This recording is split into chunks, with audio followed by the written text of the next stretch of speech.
La 9168e séance du Conseil de sécurité est ouverte. L'ordre du jour provisoire de la présente séance est la situation concernant le Sahara occidental. L'ordre du jour est adopté. Le Conseil de sécurité va maintenant entamer l'examen du point 2 de l'ordre du jour. Les membres du Conseil sont saisis d'un projet de résolution publié sous la cote S/2022/801 déposé par les États-Unis d'Amérique. J'appelle l'attention des membres du Conseil sur le rapport du secrétaire général relatif à la situation concernant le Sahara occidental, publié sous la cote S/2022/733. Le Conseil est prêt à procéder au vote sur le projet de résolution dont il est saisi. Je vais maintenant mettre le projet de résolution aux voix. Que ceux qui sont en faveur du projet de résolution publié sous la cote S/2022/801 lèvent la main.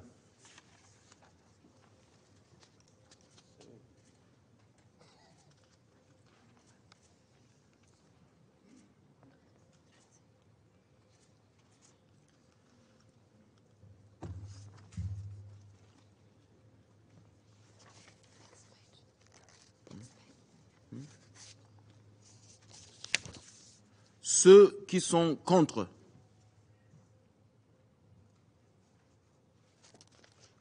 Ceux qui s'abstiennent.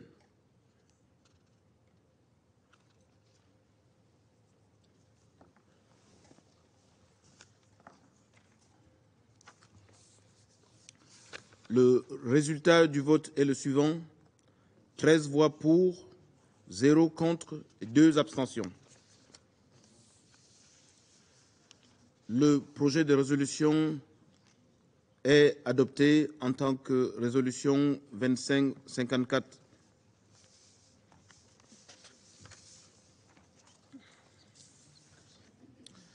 Je vais maintenant donner la parole aux membres du Conseil qui souhaitent faire une déclaration après le vote. Je donne la parole aux représentants des États-Unis. Merci, Monsieur le Président.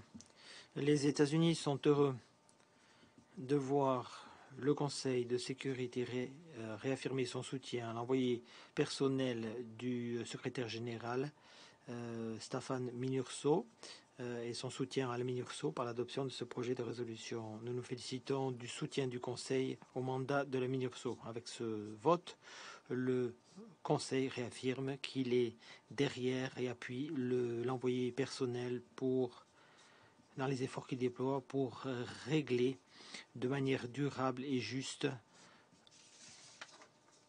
la question du Sahara occidental. Nous regrettons qu'il n'y ait pas eu unanimité dans le soutien au renouvellement de ce mandat aujourd'hui, étant donné que l'unité du Conseil contribue aux efforts des Nations Unies, aux efforts de paix. Nous appuyons les efforts de l'envoyé personnel du secrétaire général pour les efforts en soutien du processus politique. Il fait fond sur les efforts de l'envoyé personnel précédent. Nous appelons toutes les personnes, tous les acteurs concernés à dialoguer de bonne foi avec celui-ci et à élargir ou modifier leur position afin d'arriver à une solution. Une solution politique est fondamentale pour garantir un avenir prospère pour le peuple du Sahara occidental et pour la région. Nous continuons de penser que le plan pour l'autonomie de la région présenté par le Maroc est un plan réaliste et juste et qui pourrait satisfaire les aspirations des populations. En renouvelant le mandat de la MINURSO, le Conseil réaffirme également le rôle important que joue la mission. La MINURSO et les soldats de la paix de celui-ci ont pour mission d'assurer la surveillance et de faire rapport sur l'évolution de la situation sur le terrain. Les tensions croissantes et également de mener à bien des activités de déminage. Nous appuyons les soldats de la paix et nous demandons à ce que leur liberté de circulation soit rétablie pour que puissent reprendre les ravitaillements des sites de la mission pour garantir la viabilité des activités de la mission. Nous partageons les inquiétudes du Conseil concernant la situation très difficile dans le camp de réfugiés de Tindouf. Nous exhortons les bailleurs de fonds à accroître les contributions humanitaires en réponse à cette crise. En guise de conclusion, je voudrais réitérer qu'en tant que membre du Conseil, nous partageons le privilège et la responsabilité de favoriser un dialogue constructif tel que le reprend cette résolution que nous venons d'adopter. Merci, Monsieur le Président. Des États-Unis, de sa déclaration, je donne maintenant la parole au représentant du Kenya. Merci, Monsieur le Président. Bonjour à toutes et à tous. Le Kenya appuie pleinement le travail accompli par la mission des Nations Unies pour l'organisation d'un référendum au Sahara occidental et ainsi que celui de l'envoyé spécial du secrétaire général.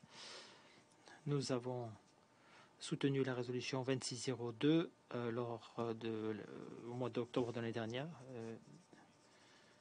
Nous espérons que les partis pourront dialoguer avec l'envoyé personnel pour que la MINURSO puisse justement organiser un référendum au Sahara occidental.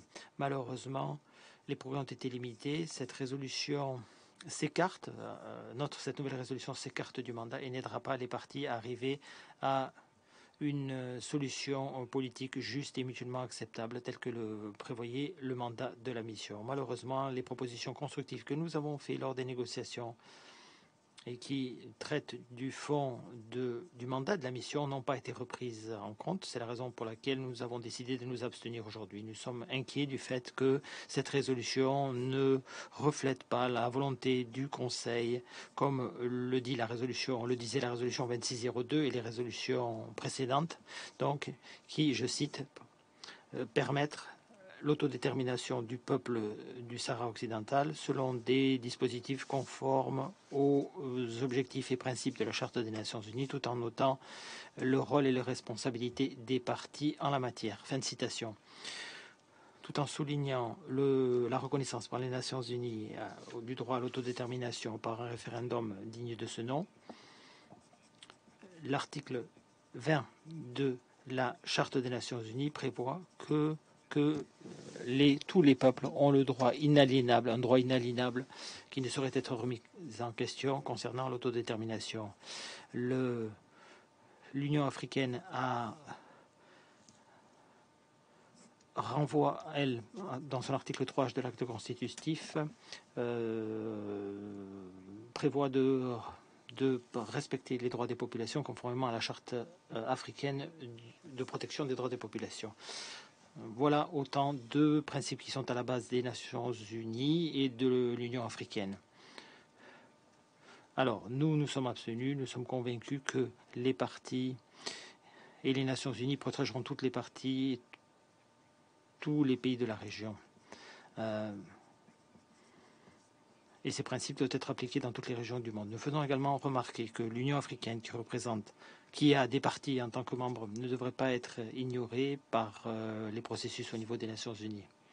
En respect du chapitre 8 de la Charte, l'envoyé personnel devra faire de son mieux pour coopérer avec l'Union africaine pour trouver des manières de ramener toutes les parties à une position commune pour protéger la paix et la sécurité et pour que puisse avoir lieu le référendum tel qu'il a été arrêté. Nous jouissons d'excellentes relations d'amitié avec le Sahara occidental et le Maroc. Nous espérons pouvoir renforcer ces liens par le biais de la coopération sur des questions qui nous intéressent mutuellement au niveau bilatéral comme multilatéral. Nous comprenons la nature complexe et délicate de cette situation et nous tenons à réaffirmer notre volonté de faire de notre mieux pour aider les parties à trouver une solution juste, durable et acceptable par tous, une solution, un règlement, une solution politique sur la base du compromis.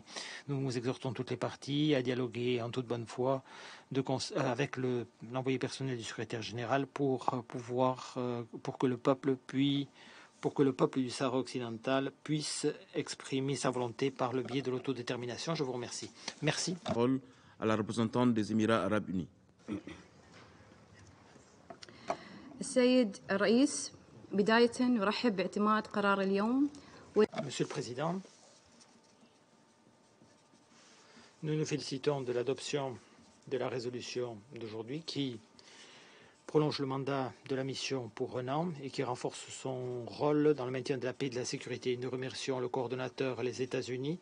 Merci pour les efforts que vous avez déployés. Vous avez préparé ce projet de résolution. Vous avez facilité le processus de négociation qui a mené à l'adoption de cette résolution. Mon pays se félicite de l'approche constructive du Conseil qui a adopté un libellé équilibré qui reflète le soutien des membres du Conseil à M. de Mistura.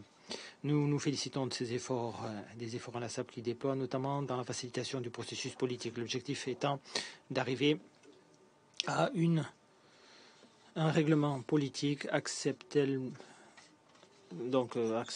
par tous sur la base des principes arrêtés par le Conseil en 2007. Nous exhortons l'envoyé personnel à faire fond sur les progrès obtenus par M. Köhler, y compris les négociations en table ronde et les 4 parties. C'est fondamental pour arriver à un règlement. En ce qui nous concerne, en guise de conclusion, nous tenons à réitérer notre soutien au Royaume du Maroc et sa souveraineté sur le Sahara marocain et nous réitérons notre plan de soutien au plan d'autonomie présenté par le Maroc en 2007.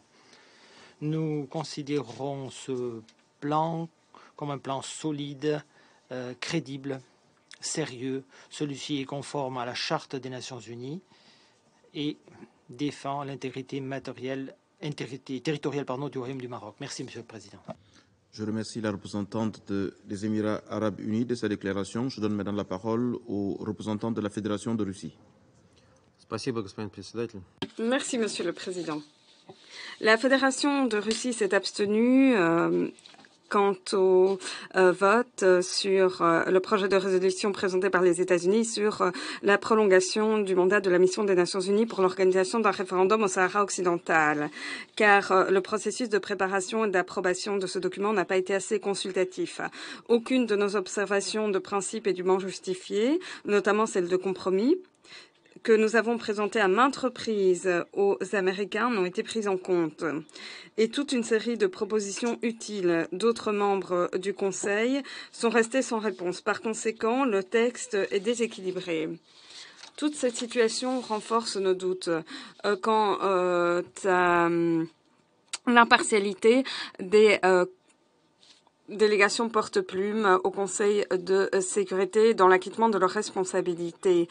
Ces dernières années, pour ce qui est de la résolution du mandat de la MONUSCO, des ajustements ont été apportés qui, selon nous, portent atteinte à une démarche impartiale et non politisée quant au problème du Sahara occidental. Nous n'étions pas d'accord avec les libellés déjà la dernière fois et cette fois-ci à nouveau.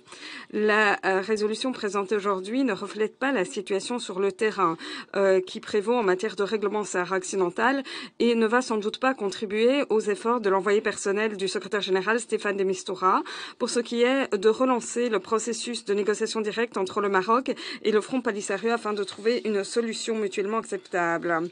Nous sommes également perplexes quant à de nombreux libellés qui définissent des participants directs au conflit et le processus au règlement Sahara occidental. Notamment, il y a de nombreuses références au format des tables rondes qui est devenu obsolète et qui réduit la médiation de l'envoyé personnel. Le texte de résolution n'a pas non plus pris en compte le problème d'accès des entités de l'ONU au territoire du Sahara occidental pour apporter une aide humanitaire à la population civile. À cet égard, nous soulignons notre position de principe en la matière. Nous plaidons en faveur d'une politique équilibrée et impartiale. Nous appuyons les efforts de l'envoyé personnel pour lancer des négociations directes entre le Maroc et le Front Polisario. À cet égard, et notamment en tant que membre permanent du Conseil de sécurité et que participant du groupe des Amis du Sahara occidental, nous poursuivons de nos contacts actifs avec toutes les parties intéressées, notamment avec les Marocains, le Front Polisario, les Algériens et les Mauriciens. Nous appelons toutes les parties à s'abstenir de mesures unilatérales qui pourraient compliquer la reprise d'un dialogue politique. La formule formule de règlement doit se fonder sur des solutions mutuellement acceptables qui contribueraient au règlement politique juste de la question du Sahara occidental, qui conviendrait tant aux Marocains qu'au Front Polisario et prévoirait l'autodétermination du peuple du Sahara occidental dans le cadre de la procédure, d'une procédure conforme aux buts et principes de la Charte des Nations Unies. Je le souligne en guise de conclusion, notre position lors du vote reflète exclusivement notre désaccord avec plusieurs libellés de la résolution dont je viens de parler et qui représentent le point de vue des porte-plumes. Cependant, nous continuons d'appuyer sans faille la MINURSO qui joue un rôle de stabilisation crucial afin de réunir des conditions propices sur le terrain à la reprise du dialogue entre le Maroc et le Front Polisario et au processus de paix. Et nous appuyons également son chef Alexandre Ivanko. Merci. Je remercie le représentant de la Fédération de Russie de sa déclaration. Je donne maintenant la parole au représentant de la Chine. Monsieur le Président, la mission des Nations Unies au Sahara occidental applique avec diligence le mandat du Conseil de sécurité. Il contribue au règlement politique de la question du Sahara occidental et contribue au maintien de la stabilité dans la région. Nous nous félicitons des efforts déployés par les soldats de la paix. Nous appuyons le renouvellement du mandat de la mission. Le Conseil de sécurité vient d'adopter la résolution 2654 qui prolonge le mandat de la mission pour une période de 12 mois. Ceci reflète la détermination du Conseil de soutenir son mandat et de promouvoir un règlement politique à la question du Sahara occidental. La Chine espère qu'à l'avenir, les résolutions du Conseil de sécurité sur le mandat de la MINURSO reflèteront les évolutions de la situation sur le terrain et feront l'objet de consultations approfondies de manière à arriver à un texte qui sera acceptable pour les parties pertinentes. Je tiens à réitérer que la position de la Chine sur la question du Sahara occidental a toujours été claire. Nous sommes favorables à cette question. Nous voulons que celle-ci doit être basée sur les résolutions pertinentes du Conseil de sécurité, de manière à ce que les bons offices de l'envoyé spécial du secrétaire général et les consultations entre les parties sur un pied d'égalité permettent d'arriver à un règlement pacifique, un règlement politique acceptable par tous. Nous espérons qu'un consensus pourra intervenir sur la phase suivante du processus politique de ce dossier. Nous continuerons d'adopter une position impartiale et de soutenir les efforts de l'envoyé spécial et de l'envoyé personnel du secrétaire général afin de trouver une solution à cette crise. Merci, Monsieur le Président. Je remercie le représentant de la Chine de sa déclaration. Je donne maintenant la parole au représentant du Brésil. Thank you. Merci.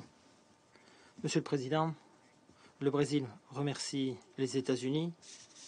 Merci pour le travail accompli en tant que coordonnateur du dossier sur le Sahara occidental. Merci d'avoir facilité les négociations qui ont permis le renouvellement du mandat de la MINURSO. Je salue le Conseil qui a réussi à renouveler les opérations cruciales qui sont menées à bien par la MINURSO sur le terrain. Une fois de plus, je tiens à exprimer le soutien indéfectible de mon pays aux devoirs et aux responsabilités de la mission au service de la paix et de la stabilité pour ce territoire.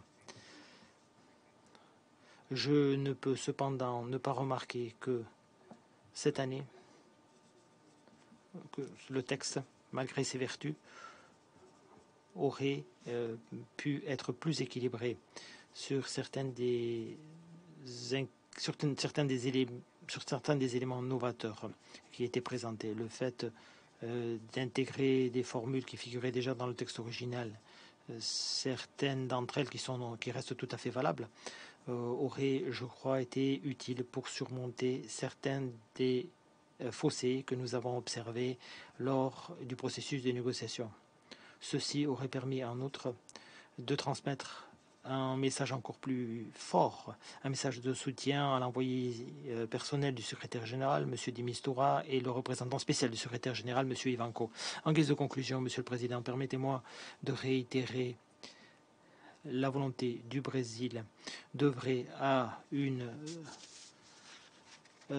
solution politique durable et mutuellement acceptable à la question du Sahara occidental sous les auspices du Conseil des Nations Unies, conformément aux résolutions pertinentes du Conseil de sécurité et grâce à l'aide des 4 parties. Merci. Déclaration en ma qualité de représentant du Gabon.